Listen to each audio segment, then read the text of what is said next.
Hello guys, അപ്പം welcome to rock break gaming. നമ്മൾ ജപ്പാനിലേക്ക് പോവുകയാണ്. അപ്പോൾ നമ്മൾ ബാംഗ്ലൂർ ഇൻ്റർനാഷണൽ എയർപോർട്ടിൽ വന്നിട്ടാണ്. അപ്പം ഒരു വ്ളോഗ് എടുക്കലാണ്. അത് എൻ്റെ കൂടെ വരുന്ന എൻ്റെ കൊളീഗാണ്, ടോണി എന്നാണ് പേര്. ഇതൊരു ബിസിനസ് ട്രിപ്പാണ് ശരിക്കും പറഞ്ഞാൽ. Okay, let start. സോ നമ്മളിപ്പം ഉള്ളിൽ കയറിയിട്ടുള്ളത്. അപ്പം ഉള്ളിൽ കയറിയിട്ട് ഇവിടെ ഇപ്പം ജസ്റ്റ് ഫുഡ് കഴിക്കാൻ വന്നിട്ടുള്ളത്. എയർപോർട്ടിൻ്റെ അകത്ത് തന്നെ കഴിഞ്ഞിട്ടുള്ള. അപ്പം ബാഗേജൊക്കെ നമ്മൾ കൊടുത്തു. അപ്പം ടോണിക്ക് നല്ല വിശപ്പുണ്ടെന്ന് പറഞ്ഞിട്ട് ഇവിടുന്ന് നമ്മൾ പാസ്ത ഓർഡർ ചെയ്തിട്ടുണ്ട്. അപ്പം ഞാൻ വീട്ടിൽ നിന്ന് കഴിച്ചിട്ടാണ് വന്നത്. അപ്പം ടോണി വല്ല വിശപ്പുള്ളതുകൊണ്ട് വേഗം കഴിക്കുന്നുണ്ട്. നല്ല ടേസ്റ്റ് ഉണ്ടെന്നാണ് പറഞ്ഞത്. പിന്നെ നമ്മൾ കുറേ വെള്ളമൊക്കെ കുടിച്ചു. ഇങ്ങനെ വെള്ളക്കുപ്പിയൊക്കെ ഇവിടെ ഇങ്ങനെ മേശയിൽ വെച്ച് നമ്മളിതാ ഇങ്ങനെ ഇരിക്കുകയാണ് ശരിക്കും പറഞ്ഞാൽ. കുറേ കുപ്പിയും ബോട്ടിലെല്ലാം വാങ്ങിയിട്ട്, കാരണം പുറത്തുനിന്നുള്ള വെള്ളം നമുക്ക് അലൗഡ് അല്ലല്ലോ എയർപോർട്ടിൻ്റെ അകത്ത്. നമ്മൾ സെക്യൂരിറ്റി ചെക്കിങ് കഴിയുമ്പോൾ അപ്പോൾ അതുകൊണ്ട് ഉള്ളിൽ തന്നെ വാങ്ങേണ്ടി വന്നു. ഇത് അത്യാവശ്യം നല്ലൊരു വൈബ് ഉള്ള റെസ്റ്റോറൻറ്റാണ് ശരിക്കും പറഞ്ഞാൽ. നല്ല കളർഫുള്ളൊക്കെ ആയിട്ട് ഉള്ളിൽ കയറുമ്പം തന്നെ കുറേ പേരുണ്ട് ഇവിടെ വന്ന് കഴിക്കുന്നുണ്ട്. പിന്നെ ഇവിടെയുള്ള അധിക പേരും മലയാളീസാണ്, ഇവിടെ വർക്ക് ചെയ്യുന്ന ആൾക്കാർ. അവരൊക്കെ മലയാളമാണ് മാക്സിമം പറയുന്നത് ഞാൻ കേട്ടത്. നമ്മളിപ്പോൾ ഉള്ളത് ബാംഗ്ലൂർ എയർപോർട്ടിലാണ്, എന്നാലും കുറേ മലയാളീസാണ് ഉള്ളത്. പിന്നെ വ്ളോഗൊക്കെ ആദ്യമായിട്ടാണ്, അപ്പം കുറേ തെറ്റും കുറേ പ്രശ്നങ്ങളൊക്കെ ഉണ്ടാവും. ഓക്കെ, അപ്പോൾ നമ്മളിപ്പം വന്നതെന്ന് വെച്ചാൽ നമ്മളിപ്പോൾ എയർപോർട്ട് ഉള്ളിൽ എങ്ങനെയുണ്ട് എന്നൊക്കെ കാണിച്ചു തരാൻ വേണ്ടിയിട്ടാണ് ഇപ്പോൾ നമ്മൾ ചെയ്യുന്നത്. അപ്പോൾ ഇതിൻ്റെ ഉള്ളിൽ തന്നെ ശരിക്കും പറഞ്ഞാൽ കുറേ ഫോട്ടോ ഫ്രെയിംസും പിന്നെ അതുപോലെ മേലെ ഒരു ഡിസ്പ്ലേയും കാര്യങ്ങളൊക്കെ ആയിട്ട് നല്ല രസമുണ്ട് ശരിക്കും പറഞ്ഞാൽ ഈ എയർപോർട്ട് കാണാൻ. ഓക്കെ, അപ്പോൾ ഞാൻ ശരിക്കും പറഞ്ഞാൽ ഇതെല്ലാം കാണിച്ചു തരാം നിങ്ങൾക്ക്.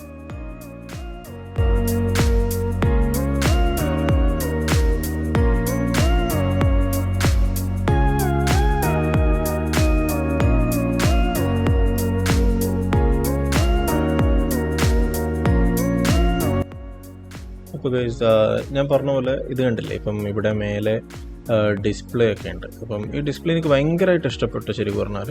അതായത് ഈ നടന്നു പോകുമ്പോൾ മേലെ നിന്ന് ഇങ്ങനെ ഓരോ സാധനങ്ങളിങ്ങനെ കാണിക്കുമ്പോഴേ ഒരു ഗ്രാഫിറ്റി എന്നൊക്കെ പറയില്ലേ, ഗ്രാഫിറ്റി എന്നല്ല, ഒരു ഡിസൈൻസും കാര്യങ്ങളൊക്കെ ഇങ്ങനെ കാണിക്കുമ്പോൾ നല്ലൊരു ആംബിയൻറ്റ് ഫീലാണ് ശരിക്കും പറഞ്ഞാൽ. അതുപോലെ തന്നെ ഇവിടെ കടകളായാലും എല്ലാ തരത്തിലും ബ്രാൻഡഡ് ശരിക്കും പറഞ്ഞാൽ ഉള്ളത്, നല്ല ഹെവി ബ്രാൻഡഡ് സാധനങ്ങളൊക്കെ ഉള്ളത്. നമ്മൾ ഈ റൈറ്റ് സൈഡിൽ കാണുന്ന ഈ ജെയ്മി ഒലിവേഴ്സ് പിസേരിയ, ഇവിടെ നിന്നാണ് നമ്മൾ നേരത്തെ ഫുഡ് കഴിച്ചത്. അപ്പോൾ ടോണി അവിടെ തന്നെ ഉണ്ട്, കഴിച്ചുകൊണ്ടിരിക്കുകയാണ്. അപ്പോൾ കഴിച്ചുകൊണ്ടിരിക്കുന്ന സമയത്ത് നമ്മൾ സൈഡിലെത്തി വെറുതെ ഫുഡ് കഴിക്കുന്നത് നോക്കിയിരിക്കേണ്ട എന്ന് വിചാരിച്ചിട്ട് നമ്മളിങ്ങനെ ഇറങ്ങിയൊരു വ്ളോഗ് എടുക്കാനുള്ള ഒരു പ്ലാനിലുള്ളത്. ഓക്കെ, അപ്പം വ്ളോഗ് എടുത്ത് വലിയ ശീലമൊന്നുമില്ലാത്ത കാരണം കുറേ തെറ്റുകുറ്റങ്ങളൊക്കെ ഉണ്ടാവും. ഇപ്പം ടോണി ഫുഡൊക്കെ കഴിച്ച് കഴിഞ്ഞതാ മുന്നിലേക്കുണ്ട്. അപ്പോൾ ടോണിക്കൊന്ന് വാഷ്റൂമിലൊക്കെ പോകണം എന്നുള്ളതുകൊണ്ട് നമ്മളതിൽ ബാഗും കാര്യങ്ങളൊക്കെ പെട്ടിയൊക്കെ നമ്മളതിൽ ഏൽപ്പിച്ച് ഇപ്പം എൻ്റെ കയ്യിലാണ് ഉള്ളത്. അപ്പോൾ ഇവിടെ നോക്കുമ്പോൾ ഇവിടെ നല്ല സീനാണ് ശരിക്കും പറഞ്ഞാൽ. നമ്മളെ വാട്ടർഫോളും കാര്യങ്ങളൊക്കെ ആർട്ടിഫിഷ്യലായിട്ട് ആക്കി വെച്ചിട്ട് ഞാൻ കാണിച്ചു തരാം. ഇതിൻ്റെ ബാക്കിൽ എൻ്റെ ബാക്കിൽ കാണുന്നതാണ് ലൈറ്റൊക്കെ കണ്ടിട്ടില്ല, അതാണ് ലോഞ്ച് വരുന്നത്, എയർപോർട്ട് ലോഞ്ച്. ഉള്ളിൽ തന്നെയുള്ളൊരു ഐറിഷ് കഫേയാണ്, കോഫീൻ്റെ ഒരു കഫേയൊക്കെയാണിത്. ഇപ്പോൾ ഇവിടെ തന്നെ ഇതാണ് നമ്മൾ വന്ന വഴി. നമ്മൾ ഫുഡ് കഴിച്ച ആ റെസ്റ്റോറൻ്റാണത്. പിന്നെ നമ്മുടെ ഇപ്പുറത്തെ സൈഡിൽ, നമ്മുടെ ബാക്ക് സൈഡിൽ എന്താണെന്ന് വെച്ചാൽ നല്ല വാട്ടർഫോളും കാര്യങ്ങളൊക്കെ എന്തുകൊണ്ടാണ് കണ്ടില്ല, എന്താ അപ്പൂപ്പം നിൽക്കുന്ന കേട്ടോ, അവിടെയാണ് മറ്റേ വാട്ടർഫോളും കാര്യങ്ങളൊക്കെ ഉള്ളത്. പിന്നെ അവിടെ കാണിച്ചു തരാം. ഇതാണ് നേരത്തെ പറഞ്ഞ ലോഞ്ച്. ഇവിടെ എൻ്റെ ക്രെഡിറ്റ് കാർഡിൽ ഇൻ്റർനാഷണൽ ലോഞ്ച് ആക്സസ് ഇല്ല, ഡെബിറ്റ് കാർഡിൽ ഡൊമസ്റ്റിക് മാത്രമേ ഉള്ളൂ. അതുകൊണ്ട് കയറിയിട്ടില്ല, നോക്കിയെന്ന്. ഇനിയിപ്പം ഇതാണ് ഞാൻ പറഞ്ഞ വാട്ടർഫോളും കാര്യങ്ങളായിട്ട് ഉണ്ടാക്കിയത്. നല്ല രസമുണ്ട് ശരിക്കും പറഞ്ഞാൽ കാണാൻ. കാണിച്ചു തരാം.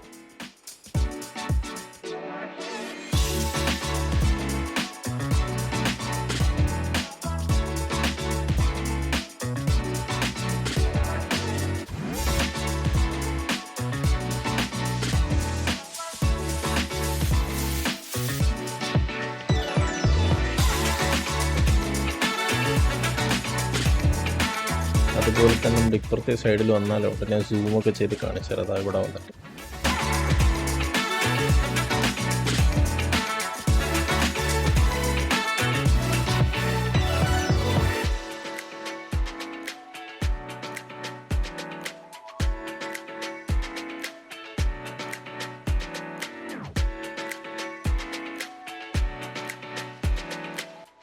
ശരിക്കും പറഞ്ഞാൽ ഇവിടെ നല്ല നോയ്സിയാണ്, നല്ല രസമുണ്ട് ശരിക്കും അവിടെ കാണാൻ.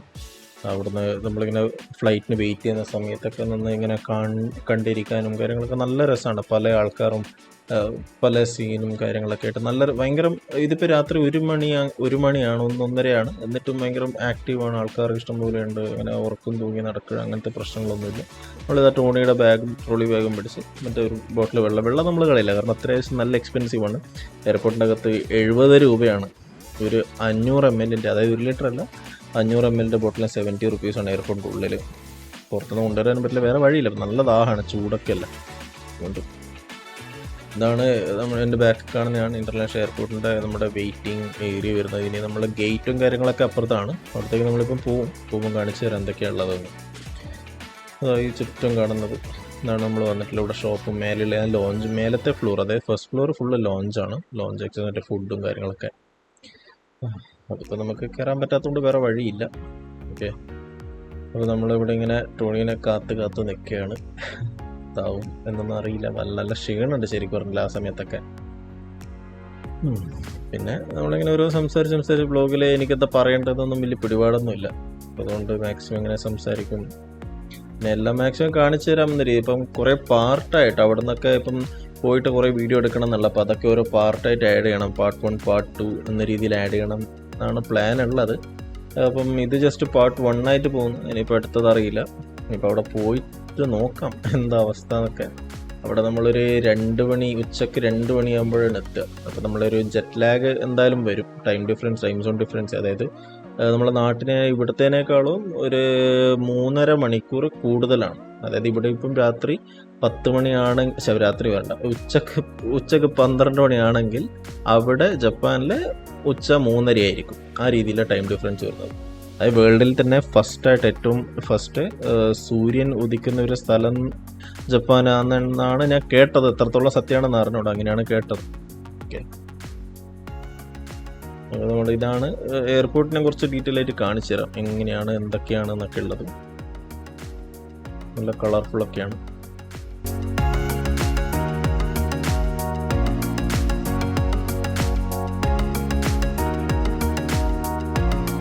ഇത്ര സമയം കാത്തുനിന്നിട്ട് ശരിക്കും പറഞ്ഞാൽ ടോണീനെ കാണുന്നില്ല.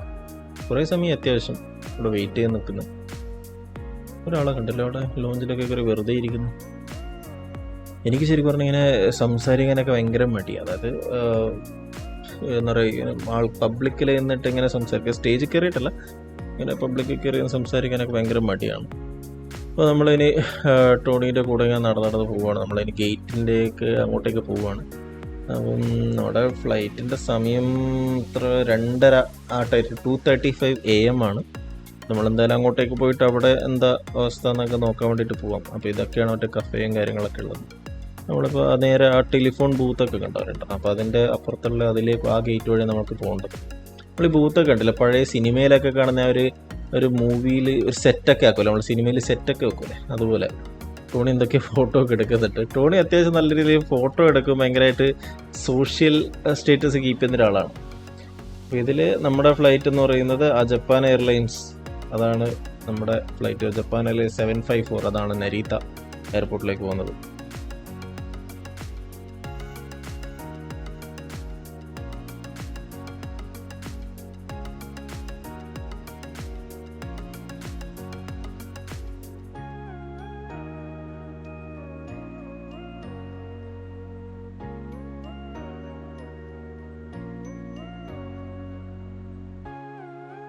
ഇതൊരു ബ്രിഡ്ജാണ് ശരിക്കും പറഞ്ഞാൽ, നല്ല നൈസാണ് ശരിക്കും പറഞ്ഞാൽ ഇതിലേക്കൂടെ ഇങ്ങനെ പോയി. പിന്നെ അതുപോലെ തന്നെ ഈ മൂവിങ് ഇതിനെന്താ പറയാമെന്ന് എനിക്ക് ശരിക്കും അറിഞ്ഞൂടാ. എസ്കലേറ്റർ എന്നാണ് പൊതുവേ പറയുക, അത് സ്റ്റെപ്പ് ഉള്ളതിനാണ്, പക്ഷെ ഇതിനെന്താണെന്ന് എനിക്ക് അറിഞ്ഞൂടാ. പക്ഷെ നമ്മൾ ഇതിലേക്കൂടെ നടക്കുമ്പോൾ ഭയങ്കര സ്പീഡ് പോകും ശരിക്കും പറഞ്ഞാൽ, നല്ല രസമാണ്. ഞാൻ ഈ സാധനം എവിടെ കണ്ടിട്ട് അവിടെ നിന്നൊക്കെ സ്പീഡിലൊക്കെ നടക്കും. അപ്പം നമ്മൾ ഓടുന്നതിൻ്റെ ഒരു എഫക്റ്റ്.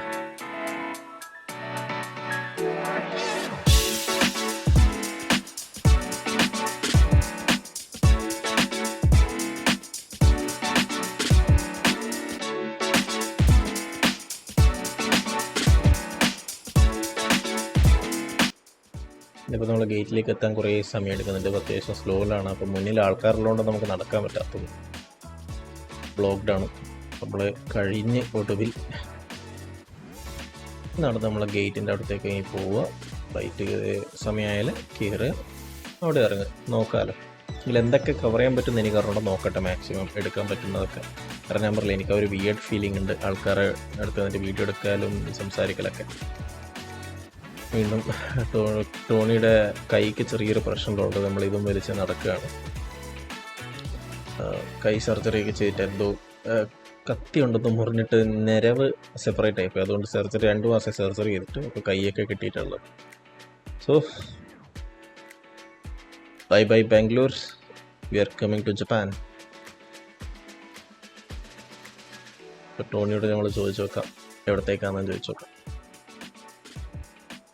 ടോണിയും പറയും Japan, let's go to Japan എന്ന് പറയും. അപ്പോൾ ചോദിക്കും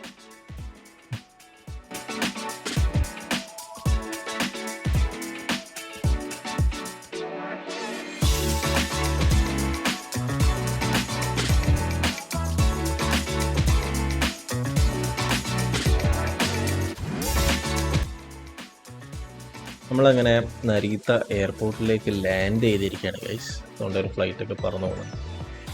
ഇതാണ് നരീത്ത എയർപോർട്ട്. ജസ്റ്റ് അറൈവ് ചെയ്തേ ഉള്ളൂ. ആൾക്കാരൊന്നും കാണുന്നില്ല, വളരെ കുറവായിട്ട് ആൾക്കാരെ കാണുന്നത്. ഇവിടെ നല്ലൊരു വ്യൂ ഉള്ള നല്ല ലെങ്തായിട്ട് ഒരു ബ്രിഡ്ജല്ല, ഒരു സൈഡ് പാത്ത് ഉണ്ട്. കാണിച്ചു തരാം. നേരത്തെ നമ്മൾ സ്ലോ ആയത് കൊണ്ട് നമ്മൾ ഇപ്രാവശ്യം എസ്കലേറ്റർ അതിൻ്റെ മേലെ കൂടെ കയറുമല്ലോ, നമ്മൾ നടന്നു പോകാമെന്ന് വിചാരിച്ചു. അതാണ് നമ്മളൊന്ന് ഫ്ലൈറ്റ് JAL ജപ്പാൻ എയർലൈൻസിൻ്റെ. അത്യാവശ്യം നല്ല വലിയൊരു എയർപോർട്ടാണ് ഈ നരീത്ത എയർപോർട്ട്, നരീത്ത ഇൻ്റർനാഷണൽ എയർപോർട്ട് എന്ന് പറയുന്നത്. ഭയങ്കര വലുപ്പുള്ളിയാണ്. ഞാൻ പറഞ്ഞില്ല, ഇതാ ടോണിയുടെ കൈ ഉണ്ട് കെട്ടിയിട്ടൊക്കെ. അപ്പം ഇത് ഇത്രയും ലോങ് ആണ്, കണ്ടില്ല? എസ്കലേറ്ററിൻ്റെ നീളം തന്നെ കണ്ടില്ല. അതിൽ നേരത്തെ സ്ലോ ആയതുകൊണ്ട് നമ്മൾ അതിൽ കയറിയിട്ടില്ല, നമ്മൾ നടന്നു പോവുകയാണ്. അപ്പോൾ എയർപോർട്ടിൻ്റെ ഈ ഭംഗി നമ്മളിങ്ങനെ നേരിട്ട് കാണുമ്പോൾ അത് ഭയങ്കര രസമാണ്. ശരിക്കും നല്ല രസമുണ്ട്. അപ്പം അതുകൊണ്ട് തന്നെയാണ് ഒന്നാമത് ഇതിലെ കൂടെ നടന്നു പോകാമെന്ന് വിചാരിച്ചത്. നല്ല തണുപ്പുണ്ട്, വലിയ ചൂടൊന്നും ഫീൽ ചെയ്യുന്നില്ല അവിടെ ജപ്പാനിൽ വെച്ചാൽ. സോ ഇവിടെ നല്ല രീതിയിൽ നല്ലൊരു തണുപ്പ് ക്ലൈമറ്റാണ്. നമ്മളിപ്പം അവിടെ നമ്മളെ നാട്ടിലെ ക്ലൈമറ്റ് വെച്ച്, നാട്ടിലെന്ന് വെച്ചാൽ ഒടുക്കത്തെ ചൂടാണ്. അപ്പോൾ അത് വെച്ച് കമ്പയർ ചെയ്യുമ്പോൾ നമ്മളെ ഇവിടെ ജപ്പാനിൽ നല്ല കോൾഡ് വെതറാണ്. അതായത് രാവിലെ നമ്മുടെ ഈ ഉച്ച 2:30 എത്തിയതാണെങ്കിലും ഇവിടെ എന്ന് വെച്ചാൽ ഓൾമോസ്റ്റ് ഒരു 10-15 ഡിഗ്രി സെൽഷ്യസ് ഒക്കെയാണ്. അപ്പം അങ്ങനെയൊക്കെയാണ് ഉള്ളത്. ഇനിയിപ്പോൾ നമ്മൾ നടന്നിടന്ന് ഇപ്പോൾ ഇമിഗ്രേഷനും കാര്യങ്ങളൊക്കെ കഴിയുമ്പോഴത്തേക്ക് ഒരു സമയം ആവേണ്ടതാണ്. പിന്നെ ഒന്നാമത് ഇവിടെ ഇറങ്ങിയപ്പോൾ തന്നെ നമുക്ക് ലാംഗ്വേജിൻ്റെ ഒരു വല്ലാത്തൊരു ഇഷ്യൂ നമ്മൾ ഫേസ് ചെയ്തു. അപ്പം ഇവരാരും ഇംഗ്ലീഷൊന്നും പറയുന്നില്ല. അതൊന്നും ഞാൻ കേട്ട നാട്ടിൽ നിന്ന് വരുമ്പോൾ ഇംഗ്ലീഷൊന്നും സംസാരിക്കില്ല. പിന്നെ നമ്മളെ ഓഫീസിന് ക്യാബ് നമുക്ക് അറേഞ്ച് ചെയ്യാൻ പറ്റിയിട്ടില്ല. കുറേ അവർ ട്രൈ ചെയ്തു, പക്ഷേ അവർക്ക് പറ്റിയിട്ടില്ല. പക്ഷെ നമ്മൾ കുഴപ്പമില്ല, നമുക്ക് അത് നമ്മൾ പോയിക്കോളാം എന്ന രീതിയിലാണ് പറഞ്ഞത്. കാരണം ഇവിടെ കമ്മ്യൂണിക്കേഷൻ എന്ന് പറയുക, കമ്മ്യൂട്ട് ചെയ്യാൻ വലിയ ഒരു ബുദ്ധിമുട്ടുണ്ടാവാൻ തോന്നുന്നില്ല. ലാംഗ്വേജിന് മാത്രമേ ഒരു പ്രശ്നമുള്ളൂ. പിന്നെ നമ്മളെ ഗൂഗിൾ ട്രാൻസ്ലേറ്ററും അതൊക്കെ വെച്ച് നോക്കാം. ഇപ്പോൾ നമ്മൾ എയർപോർട്ടിൻ്റെ വൈഫൈ ആണ് യൂസ് ചെയ്യുന്നത്. ഇവിടെ നിന്ന് സിമ്മും കാര്യങ്ങളൊക്കെ ഒന്ന് എടുത്ത് എങ്ങനെ എടുക്കാമെന്നൊന്നും അറിഞ്ഞൂടെ, പോയിട്ടൊന്ന് എടുത്ത് നോക്കാം എങ്ങനെയാണ് എന്താണെന്നൊക്കെ. നല്ല റേറ്റൊക്കെ ആണെങ്കിൽ കയറും, വേറെ എന്തൊക്കെ വഴി നോക്കണം. അല്ലെങ്കിൽ വാങ്ങിയിട്ട് കമ്പനീൻ്റെ പേരിലെങ്കിൽ ബില്ലിടാം. കുറേ ഉണ്ട് ശരിക്കും പറഞ്ഞാൽ നടക്കാൻ, നടന്ന് എത്തുന്നുമില്ല.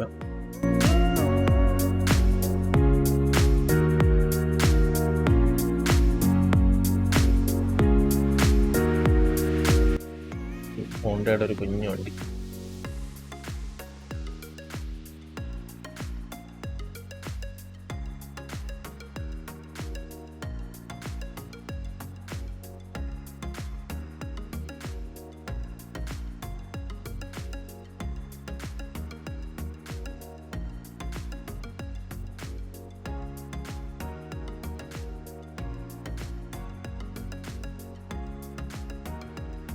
നമ്മൾ ഒടുവിൽ നടന്ന് ഏകദേശം ഒരു അറ്റെത്താറായിട്ടുണ്ട്.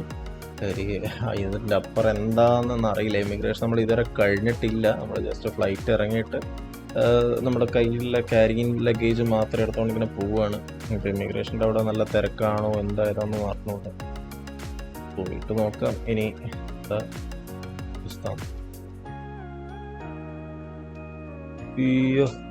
ഇതിവിടെ മെയിനാണ്. നമ്മുടെ ഈ ആനിമേ ക്യാരക്ടേഴ്സ്, പിന്നെ കാർട്ടൂൺ ക്യാരക്ടേഴ്സും കാര്യങ്ങളൊക്കെ എയർപോർട്ടിൽ തന്നെ കണ്ടില്ലേ. നമ്മുടെ ഈ റൈറ്റ് സൈഡിൽ പിക്കാച്ചു, ബൾബസാർ, അങ്ങനെ കുറേ മറ്റേ പോക്കിമോൻ്റെ അകത്തുള്ള കുറേ ക്യാരക്ടേഴ്സാണ്. ഭയങ്കര നല്ല രസം. മ്യൂട്ടു, നല്ല രസമുണ്ട് ശരിക്കും പറഞ്ഞാൽ കാണാൻ. ആൾക്കാർ പുറകെ കുറേ പേര് തന്നെ ഫോട്ടോ എടുക്കുന്നുണ്ട്. ഇത് തന്നെ മെയിനായിട്ടൊരു ജപ്പാൻ്റെ ഒരു ഫോക്കസ് എന്ന് പറയുന്നത് ഈ ആനിമേസ് ആണ്. ഭയങ്കര ഇവിടുത്തെ ആൾക്കാർ വെച്ചാൽ ആനിമേ ആയിട്ട് ഭയങ്കര ഫോണ്ട് ഓഫ് ആനിമേസ് എന്ന് പറയാം ശരിക്കും പറഞ്ഞാൽ. എവിടെ പോയാലും ഭയങ്കര ആനിമയാണ് എല്ലായിടത്തും കാണാം. ഇതിപ്പോൾ കണ്ടില്ല, ഇവിടെ 2 മണിയായി, ഉച്ചയ്ക്ക് 2 മണിയായി നമ്മൾ എത്തി. 1:30 പറഞ്ഞത്, സോറി കേട്ടോ മാറിപ്പോയി. 1:30 പറഞ്ഞാൽ നമ്മൾ ഒരു ഏകദേശം ഒരു സമയത്ത് എത്തിയത്. നമ്മൾ നടന്നിട്ട് ഇവിടെ എത്തുമ്പോഴത്തേക്ക് 1 മണിക്കൂറായി. ഇത് നമ്മുടെ നാട്ടിലെ 10:30. അപ്പോൾ ഇമിഗ്രേഷൻ നമ്മളവിടെ കാണുന്നുണ്ട്. ഒരു കൂട്ടം ആൾക്കാർ നിൽക്കുന്നുണ്ട്. നമ്മൾ സിനിമയിലൊക്കെ ഉണ്ടല്ലേ സോംബി അപ്പോക്കലിപ്സ് എന്നൊക്കെ പറയില്ലേ, അതുപോലെ കുറേ പേര് അവിടെ നിൽക്കുന്നുണ്ട്. സോറി കേട്ടോ, സോംബി അങ്ങനെ പറഞ്ഞല്ല, ആ ഒരു കൂട്ടം, ആ ഒരു റഷ് പറയാൻ വേണ്ടിയിട്ട് യൂസ് ചെയ്തൊരു വേർഡെന്നേ ഉള്ളൂ. അവിടെ ഒരാൾ നിൽക്കുന്നുണ്ട്. അപ്പോൾ അയാളെന്താ സംഭവം നോക്കാമല്ലോ നമുക്ക്. Tobacco liquor perfumery.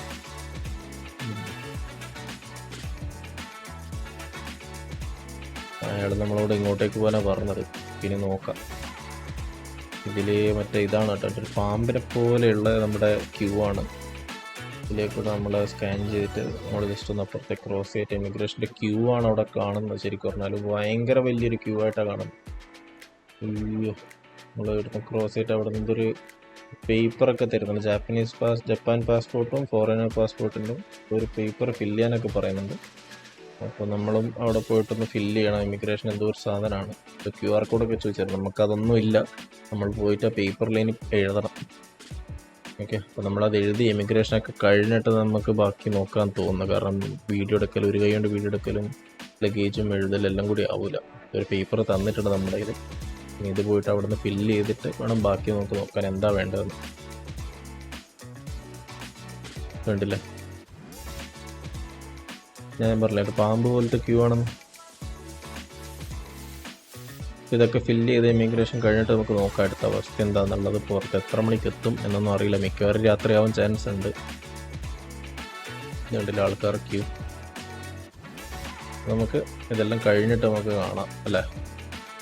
എനിക്ക് കാരണം എഴുത്തും എല്ലാം കൂടി ആവില്ല. കാരണം ക്യൂ നിൽക്കണം, ലഗേജ് എടുത്തുകൊണ്ട് പോകണം, വീഡിയോ എടുക്കണം, എഴുതാൻ വേണം, എല്ലാം കൂടി കുറച്ച് ടാസ്ക്കാണ്. നമുക്ക് നോക്കാം.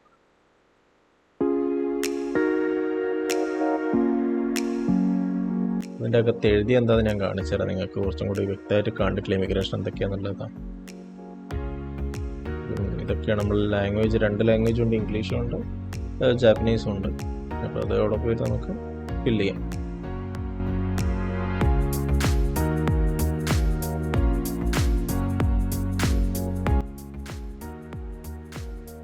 നമ്മൾ ഇവിടെ ഇപ്പം ഫില്ലൊക്കെ ചെയ്ത് എല്ലാം കഴിഞ്ഞ് ജസ്റ്റ് പുറത്തേക്ക് ഇറങ്ങി.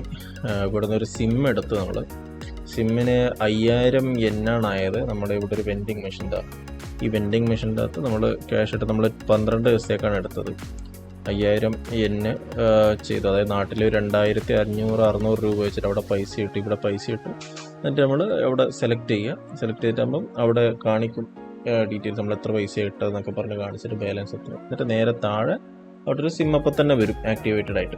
നമ്മൾ ബാക്കി പൈസ അവിടെ തന്നെ വരും. എന്നിട്ട് നമ്മളത് എടുക്കുക, ഫോണിലേക്ക് ഇട്ടാൽ ഇൻസ്റ്റൻ്റായിട്ട് ആക്ടിവേറ്റ് ആവും. അതുപോലെ തന്നെ ഇവിടെ കണ്ടില്ലേ ഈ കുഞ്ഞ് പച്ച കളർ ഫോൺ. ഇത് കാണുമ്പോൾ നമ്മളെ ലോക്കൽ ഒരു കോയിൻ ബോക്സ് പോലെ തോന്നും, പക്ഷേ ഇവൻ ഭയങ്കര ഭീകരനാണ്. കാരണം കണ്ടില്ലേ ഇൻ്റർനാഷണൽ കോൾ വരെ ഇതിൻ്റെ അകത്ത് ചെയ്യാൻ പറ്റും. അതായത് ISD കോള് ഇതിൻ്റെ അകത്ത് ഇൻ്റർനാഷണൽ ഡൊമസ്റ്റിക് എല്ലാം ചെയ്യാൻ പറ്റുന്നൊരു ഫെസിലിറ്റി ആ ഫോണിൽ ഉണ്ടാവും. അതുപോലെ നമ്മളിപ്പോൾ പുറത്തിറങ്ങി നമുക്കൊരു ഐഡിയ ഇല്ലാണ്ട് നിൽക്കുക. നമ്മളെ ട്രോളിയാണ് ഈ 2 മുന്നിൽ കാണുന്നത്. നമുക്ക് എന്താ ചെയ്യേണ്ടത്, എവിടെയാണ് പോകേണ്ടത് ഒന്നും അറിഞ്ഞുകൂടാ. ലാംഗ്വേജ് ഒരു പ്രശ്നമാണ്. നമുക്ക് ഗൂഗിൾ ട്രാൻസ്ലേറ്റ് ഒന്നും വർക്ക് ചെയ്യുന്നുണ്ടല്ലോ, കാരണം നമുക്ക് നെറ്റ് ഇല്ല, റോമിംഗ് അല്ല. ISD ഇൻ്റർനാഷണൽ റോമിംഗ് ആയിട്ട് നമുക്ക് നെറ്റ് വർക്കിംഗ് ആയിരുന്നില്ല. ഇപ്പോൾ സിം എടുത്തതിന് ശേഷമാണ് കുറച്ച് നെറ്റൊക്കെ എടുത്ത് നമ്മൾ ഗൂഗിൾ ലെൻസ് ഉപയോഗിച്ചിട്ട് ട്രാൻസ്ലേറ്റ് ചെയ്യുന്നത്. അപ്പം നമുക്ക് ഇവിടുന്ന് ആരോടൊക്കെ ചോദിച്ചിട്ട് എന്ത് ചെയ്യണം എന്ന് നമുക്ക് നോക്കാം. മിക്കവാറും ഇവിടുന്ന് ബസ്, ട്രെയിന്, ക്യാബ്, ഈ 3 വഴിയുള്ളത്. ഇവിടുന്ന് നമ്മുടെ സ്റ്റേ ചെയ്യുന്നതിൻ്റെ അടുത്തേക്ക് ഓൾമോസ്റ്റ് ഒരു 80 കിലോമീറ്റർ, 80 കിലോമീറ്റേഴ്സ് ഉണ്ട്. അപ്പോൾ ക്യാബ് നോക്കിയപ്പോൾ അത്യാവശ്യം നല്ല രീതിയിൽ എക്സ്പെൻസീവ്. ഓൾമോസ്റ്റ് നമ്മുടെ നാട്ടിലെ 30,000 രൂപയാണ് കാണിക്കുന്നത് ക്യാബിന് പോകാൻ വേണ്ടിയിട്ട്, സാധാരണ ഒരു ക്യാബിന്. അപ്പോൾ ട്രെയിനൊക്കെ ആകുമ്പോൾ മിക്കവാറും ഒരു 4000 രൂപ, ഇന്ത്യൻ റുപ്പി 4000 രൂപയിൽ 2 പേർക്ക് പോകാൻ പറ്റും. അപ്പോൾ ഇവിടെ നരീത്ത എക്സ്പ്രസ് പറയുന്നൊരു ട്രെയിനാണ്. അപ്പോൾ നമ്മൾ അതിൽ കയറിയിട്ട് നമ്മൾ അവിടുന്ന് ഷിൻജുക്കു എന്ന് പറയുന്ന സ്ഥലത്തേക്കാണ് നമ്മൾ എത്തുക. അപ്പോൾ അവിടെയാണ് നമ്മുടെ സ്റ്റേ. ഹോട്ടൽ APA എന്ന് പറഞ്ഞിട്ടൊരു ഇവിടെയാണ്. അപ്പോൾ അവിടത്തേക്ക് നമ്മൾ പോകാനുള്ള പ്ലാനിലായിപ്പോൾ ഉള്ളത്. അപ്പോൾ ഇവിടെ എയർപോർട്ടിൽ തന്നെ സ്റ്റേഷൻ ഉണ്ട്, അതായത് ബേസ്മെൻറ്റിൽ സ്റ്റേഷനാണ്, റെയിൽവേ സ്റ്റേഷനാണ്. അപ്പം അവിടെ പോയിട്ട് നരീത്ത എക്സ്പ്രസ് എന്നൊരു ട്രെയിൻ ഉണ്ട്, അത്യാവശ്യം നല്ലൊരു ട്രെയിനാണ്. അതിൽ കയറിയിട്ട് നമ്മളിതാ ഇവിടെ എത്തി ഷിൻജുക്ക് ഇറങ്ങിയിട്ട് അവിടുന്ന് ക്യാബ് വിളിക്കാൻ കുറച്ച് കഷ്ടപ്പെട്ട് നല്ല രീതിയിൽ. ഇയാൾ ആരും സംസാരിക്കുന്നൊന്നും ഇല്ല ഇംഗ്ലീഷ്, നമുക്കാണെങ്കിൽ ജാപ്പനീസ് അറിയില്ല. അപ്പം നമ്മളങ്ങനെ എങ്ങനെയൊക്കെ അറേഞ്ച് ചെയ്ത് ഒരാളോട് സംസാരിച്ച് എന്തെങ്കിലുമൊക്കെ ആംഗ്യ ഭാഷ സംസാരിച്ചിട്ട് റെഡിയാക്കി. ശരിക്കും പറഞ്ഞാൽ ഇവിടുത്തെ എനിക്കൊരു കാര്യം ഭയങ്കര ഇഷ്ടപ്പെട്ടിട്ട്, ഇവർ എപ്പോഴായാലും ഭയങ്കര റൂൾസ് വല്ലാതെ ഫോളോ ചെയ്യുന്ന ആൾക്കാരാണ്, നല്ല രീതിയിൽ. അത് ഭയങ്കരമായിട്ട് എനിക്ക് ഇഷ്ടപ്പെട്ടു. ഒരു വണ്ടി പോകുന്നില്ലെങ്കിൽ പോലും അവർ ആൾക്കാർ സീബ്ര ക്രോസിൽ ഇങ്ങനെ വെയിറ്റ് ചെയ്ത് നിൽക്കും, അതൊക്കെ നല്ലൊരു കാര്യം. അതുപോലെ തന്നെ നമ്മളിപ്പോൾ അതെല്ലാം കഴിഞ്ഞപ്പം ഇനി ഹോട്ടലിൽ കയറി ജസ്റ്റ് ഒന്ന് ചെക്ക് ഇൻ ചെയ്ത് ഫുഡ് കഴിക്കാൻ വന്നിട്ടുള്ളത്. അവിടെ ജസ്റ്റ് ഹോട്ടലിലെ തൊട്ടിപ്പുറത്തെ ഒരു ഹോട്ടലാണ്, തൊട്ട് ജസ്റ്റ് അടുത്തുള്ള. കാരണം നമുക്ക് ദൂരെ നിന്ന് പോകാൻ വയ്യ, നല്ല രീതിയിൽ ടയേർഡാണ്. അപ്പോൾ ഒരു പോർക്കും പിന്നെ ഒരു നൂഡിൽസും കാര്യങ്ങളൊക്കെ ആയിട്ട് ഒരു സാധനമാണ് ഓർഡർ ചെയ്തത്. അപ്പോൾ ഇത് നമുക്ക് എന്തായാലും കഴിച്ചു നോക്കാം. ചോപ്പ് സ്റ്റിക്കൊക്കെ നമ്മൾ മുന്നേ ബാംഗ്ലൂരിൽ നിന്ന് ജസ്റ്റ് ഒരു ജാപ്പനീസ് ഹോട്ടലിൽ നിന്ന് ഒരു 2-3 പ്രാവശ്യം കഴിച്ച ശീലമേ ഉള്ളൂ. അപ്പോൾ അതെങ്ങനെ യൂസ് ചെയ്യുന്നത് വലിയ പിടിപാട് അത്ര പെർഫെക്റ്റ് ഒന്നുമല്ല, എന്നാലും നമുക്ക് ട്രൈ ചെയ്യാം. ടോണി ഓർഡർ ചെയ്തു, ടോണി ചിക്കൻ ഓർഡർ ചെയ്തു, ഞാൻ പോർക്ക് ഓർഡർ ചെയ്തു. നമുക്കറിയാലോ, നമുക്ക് എൻ്റെ ഏറ്റവും നല്ല സാധനങ്ങൾ മാത്രമേ എനിക്ക് താല്പര്യമുള്ളൂ കഴിക്കാൻ. സോ നാട്ടിലൊന്നും അങ്ങനെ പെട്ടെന്നൊന്നും കിട്ടില്ല അല്ല, കിട്ടും. എൻ്റെ നാട്ടിൽ അങ്ങനെ പ്രത്യേകിച്ച് കിട്ടണമെങ്കിൽ കുറച്ച് ദൂരെയെല്ലാം പോകണം പോർക്കൊക്കെ കിട്ടണമെങ്കിൽ. സോ ആ പോർക്ക് കഴിക്കുകയാണ്. പിന്നെ ഈ സാധനങ്ങളൊക്കെ എടുത്ത് കഴിക്കുമെന്ന് വെച്ചാൽ ഇത് കുറച്ച് സോൾട്ടി സൈഡിലാണ് ആ സൂപ്പ് മാത്രം എടുത്തപ്പം. അത്യാവശ്യം നല്ല രീതിയിൽ സോൾട്ടി സൈഡാണ്, നല്ല ഉപ്പ് കൂടുതലുള്ള പോലെ തോന്നി എനിക്ക് ആദ്യം കഴിച്ചപ്പോൾ. പിന്നെ ബാക്കി മിക്സ് ചെയ്ത് എല്ലാം കൂടി മിക്സ് ചെയ്ത് കഴിക്കുമ്പോൾ നല്ല കിടിലൻ ടേസ്റ്റാണ്, നല്ല രസമുണ്ട് കഴിക്കാൻ. ഇനി ഫുള്ള് കഴിച്ചു നോക്കട്ടെ, നിങ്ങൾ കാണിച്ച് കൊതിപ്പിച്ചു തരാൻ ഞാൻ.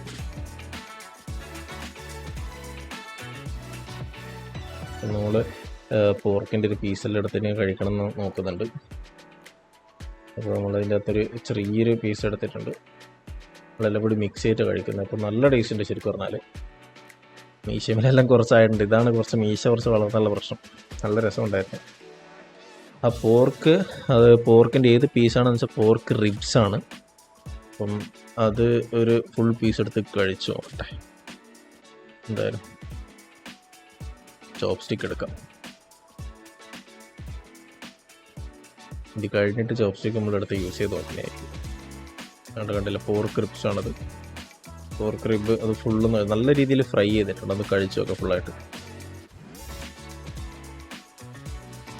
നല്ല സൂപ്പർ ടേസ്റ്റ് ആയിരുന്നു ശരിക്കും പറഞ്ഞില്ല അത് കഴിച്ചപ്പം.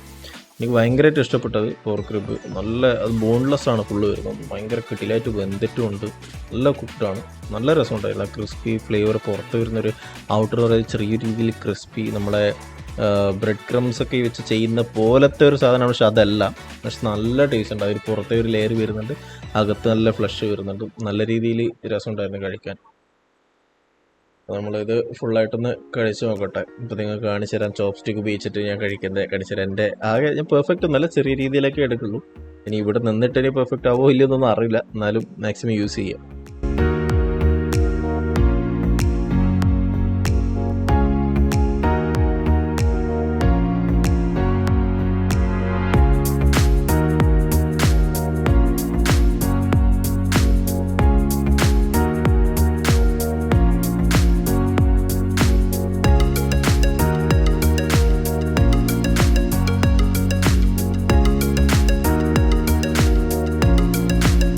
നമ്മുടെ ചോപ്പ് സ്റ്റിക്ക് ഉപയോഗിച്ചിട്ടൊരു പോർക്ക് പീസ് എടുത്ത് നമ്മൾ കഴിച്ച് അങ്ങനെ വലിയ പ്രശ്നമൊന്നുമില്ല. സുഖമായിട്ട് നല്ല ക്വാളിറ്റിയുള്ള ചോപ്പ് സ്റ്റിക്കാണ്, നല്ല രസമുണ്ട് ചെറുങ്ങ പോർക്ക് കഴിക്കട്ടെ. അത് വിശന്നുകൊണ്ടാണോ വളർന്നു വന്നുകൊണ്ടാണോ എന്നറിയില്ല, നല്ല ടേസ്റ്റ് തോന്നുന്നുണ്ട് കഴിക്കാൻ.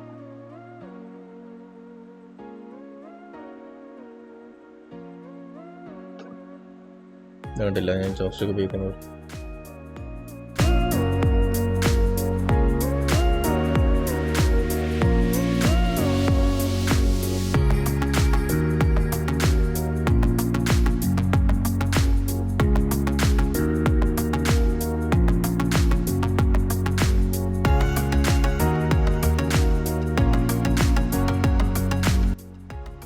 അപ്പം ശരിക്കും പറഞ്ഞാൽ നല്ല ടേസ്റ്റ് ഉണ്ട് അതായിരുന്നു.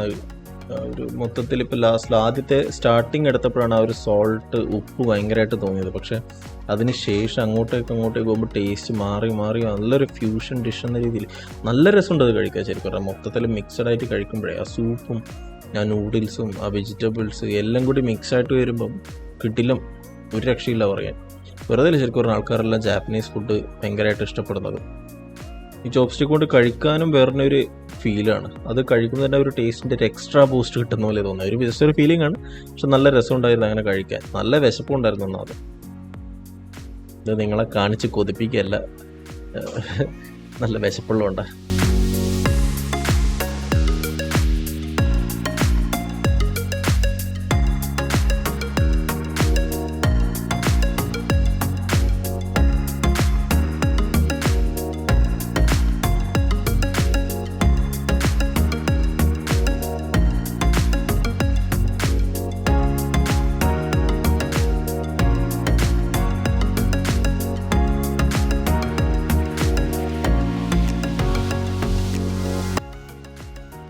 അത് ചെമ്മീൻ കഷ്ണമൊക്കെ ഉണ്ടായിരുന്നു.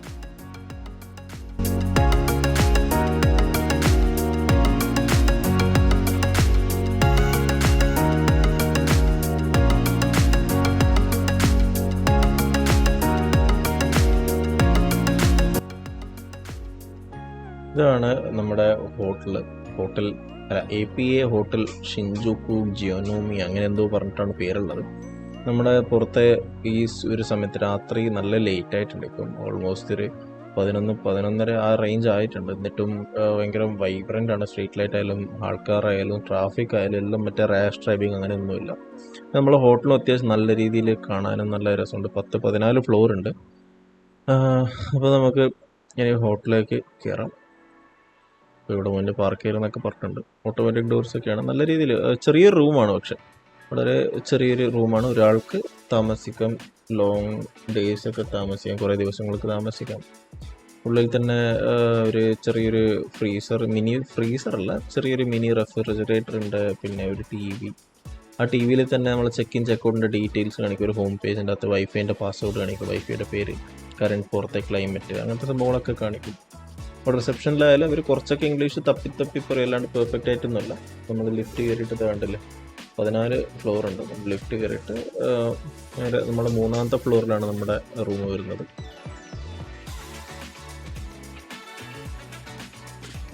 അപ്പോൾ അങ്ങോട്ടേക്ക് നമ്മുടെ ട്രൗസർ പ്രസും കാര്യങ്ങളൊക്കെയാണ്. അങ്ങോട്ടേക്കൊക്കെ റൂമുണ്ട്. എല്ലാ ഭാഗത്തേക്കും റൂംസ് ഉണ്ട് ശരിക്കും പറഞ്ഞാൽ. നമ്മൾ ജസ്റ്റ് ഈ ക്രോസ് കഴിഞ്ഞാൽ നമ്മുടെ റൂമാണ്. ഫസ്റ്റ് ടോണിയുടെ, പിന്നെ അത് കഴിഞ്ഞ് എൻ്റെ. ഈ ലെഫ്റ്റ് സൈഡിൽ കാണുന്ന 313 ടോണീൻ്റെ റൂമാണ്, നമ്മുടെ കുളീഗിൻ്റെ. എൻ്റെ തൊട്ടപ്പുറത്ത് 314 എൻ്റെ റൂം. ഗുഡ് നൈറ്റൊക്കെ പറഞ്ഞിട്ട് നമ്മൾ കിടന്നുറങ്ങാൻ പോവുകയാണ്. ആക്സസ് കാർഡ് വെച്ച് ഓപ്പണാക്കി ലൈറ്റ് ഇല്ല, സോ ലൈറ്റൊക്കെ ഇട്ടിട്ട് നമുക്ക് നോക്കാം. ഇതാണ് ഞാൻ പറഞ്ഞത്, ചെറിയൊരു വളരെ സ്പേഷ്യസ് ഒന്നല്ല, വളരെ ചെറിയ റൂമാണ്. പക്ഷെ എല്ലാ ഫെസിലിറ്റീസും അതിൻ്റെ അകത്തുണ്ട്. നമ്മൾ വാഷിംഗ് മെഷീനും കാര്യങ്ങളൊന്നുമില്ല. ബാക്കി എല്ലാ ഫെസിലിറ്റീസും നമുക്ക് വേണ്ട എല്ലാ ഫെസിലിറ്റീസും ഉണ്ട്. AC ഉണ്ട്, ഹീറ്റർ ഉണ്ട്, എയർ പ്യൂരിഫയർ ഉണ്ട്, എല്ലാ സാധനങ്ങളും. TV, refrigerator,